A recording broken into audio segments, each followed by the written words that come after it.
Tahukah kamu bahwa Simpang Pos di Medan merupakan salah satu titik pertemuan budaya dan kuliner yang paling ramai di kota ini? Terletak di kawasan strategis, Simpang Pos menjadi tempat berkumpulnya berbagai etnis seperti Batak, Melayu, Tionghoa, dan Minang, yang semuanya berkontribusi pada keragaman rasa kuliner Medan. Mulai dari soto Medan, mie gomak, hingga kue-kue tradisional, semuanya bisa ditemukan di sini.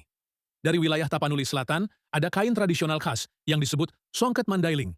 Kain ini dikenal karena motifnya yang mewah dan berkilau, serta sering dipakai dalam upacara adat dan pernikahan. Proses pembuatannya yang rumit menggunakan benang emas atau perak menjadikan songket sebagai simbol status sosial dan warisan budaya yang bernilai tinggi. Dalam budaya Batak, kerbau memiliki makna simbolik yang sangat penting. Hewan ini bukan hanya sumber kekayaan, tetapi juga digunakan dalam berbagai upacara adat sebagai lambang penghormatan, pengorbanan, dan kekuatan. Dalam beberapa ritual, penyembelihan kerbau menjadi bagian sakral untuk menghormati leluhur atau menandai peristiwa penting.